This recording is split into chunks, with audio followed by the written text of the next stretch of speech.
So, this is the dress we're working with. Beautiful cut, but that color? Not doing it for me at all. My inspiration for this transformation is this vintage rose lace that I'm planning to add to the yoke.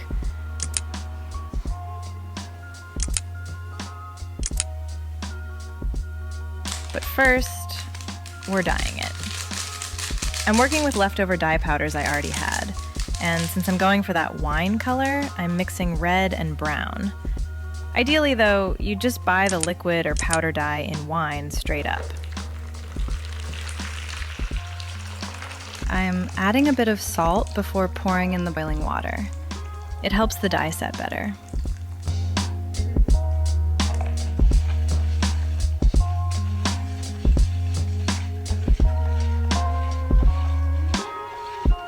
I also did a small test patch on the dress before committing to the whole thing, which I definitely recommend. Though honestly, depending on your fabric, you won't always get away with that without it showing later, so pick your spot wisely. Once it's fully dissolved, I'm transferring the mix to a bigger container with water. And here's the thing, this water doesn't need to be hot. I'm gonna stir this garment really well so it absorbs evenly. Honestly, I thought this dress was 100% cotton, right? So in my head, it was gonna dye much darker, like almost burgundy black. But checking the label now and realizing it's 60% polyester? Oh, that explains why it's not going as dark as I expected. I'd recommend doing this label checking step before you start dyeing, unlike me. Letting it sit for 1 hour, stirring occasionally. Now I'm rinsing it with water and soap, then drying and ironing.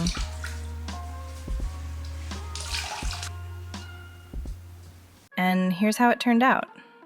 I've got these 3 lace trims to work with, keeping the same color palette. For the rose lace and the brown one, I only have small pieces. They're both vintage, so I can't get more. What I'm doing is cutting each one in half and using them for each side. First step, pin exactly where you want it.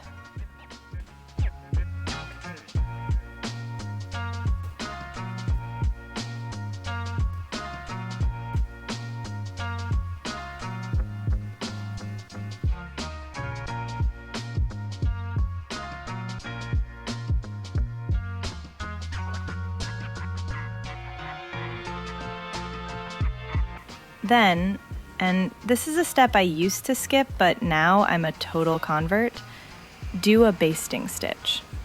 That's a super loose, spaced out, temporary seam that keeps the lace in place without you dealing with pins poking you the whole time. You might think it's extra work, but it takes like 2 minutes and makes such a difference when you're actually sewing for real.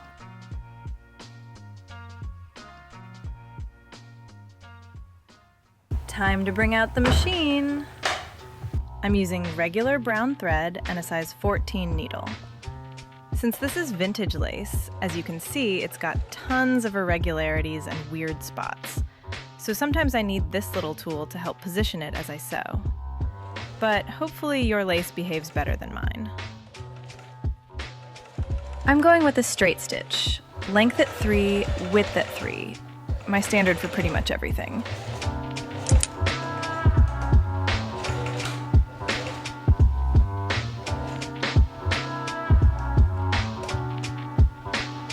This is such a small change you can make to any dress, but the impact is honestly huge.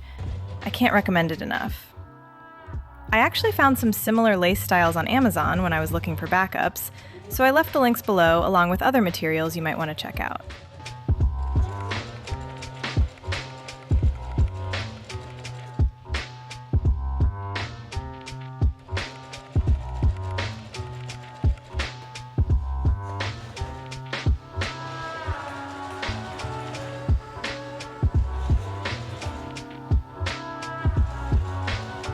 For the back, since it's got that elastic section, I had to figure out how to handle the lace join there. I decided to just end it right at the elastic and do a little overlap situation. Not perfect, but it works. And that's the sewing part done. Now for the final detail, these buttons gotta go. They're plastic, they're black, they stand out way too much, and honestly, they cheapen the whole look. Instead, I'm using these fabric-covered buttons in green.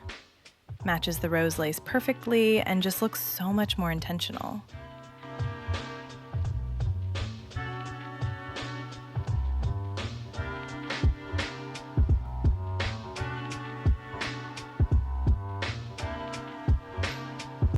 Seems like a tiny swap, but wait till you see how it pulls everything together. And we went from this dress to this one, which I'm actually excited to wear now.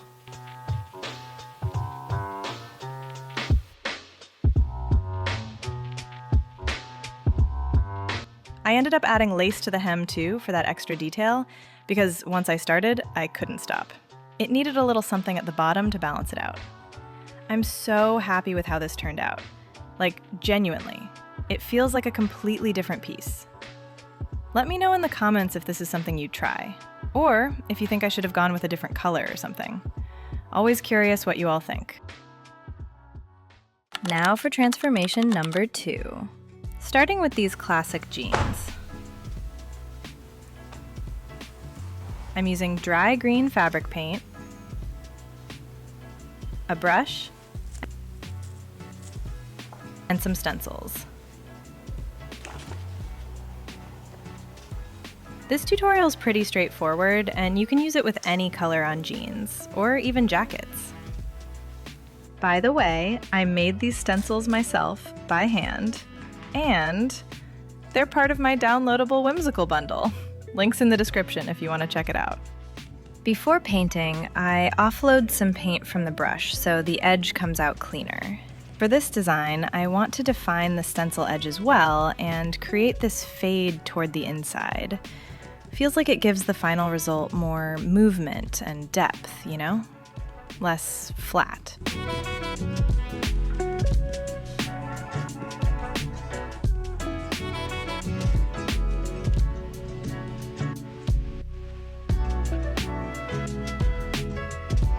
The cool thing about these kinds of stencils, like arabesques and swirly shapes, is you can place them in different positions and configurations and get a totally different look every single time.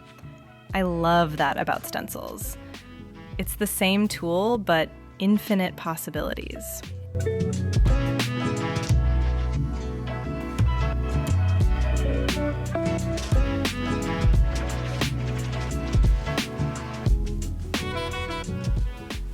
Now for the sparkle, I'm using Rhinestones, specific glue for fabric, and this little tool that helps pick them up. Pretty straightforward process here. You place glue dots proportional to the gem size.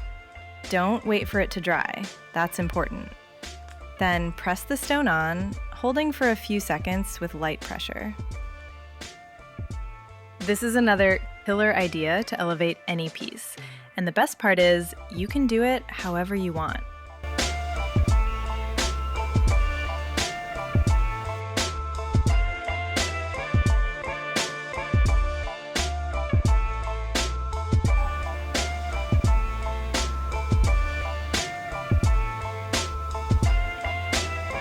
If you're enjoying this video so far and want to see more of this stuff, hit subscribe.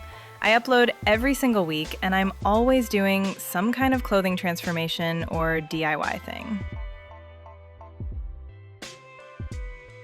And we're at the finish line for the jeans. Here's the result. I love how that dry green print looks with the gray wash and the rhinestones.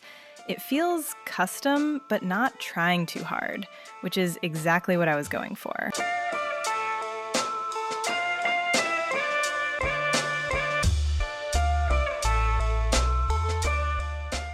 Now it's time to tackle the sweater. And the best part?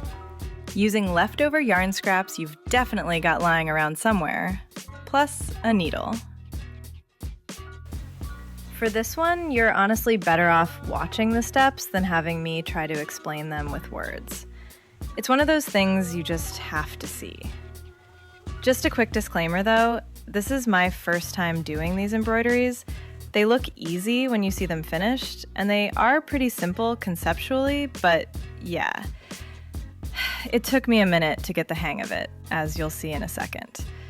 My first attempts were rough.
Look, this was one of my first attempts, and this was the last one. Same here. And obviously I undid the messed up parts and redid them. I'm in love with the result. And didn't spend a single dollar. I used the sweater's existing diamond grid, but this would look gorgeous on anything. Like I always say, use the shapes the garment already has and accentuate them with details. If you made it this far, thank you. See you next week. Don't forget to subscribe.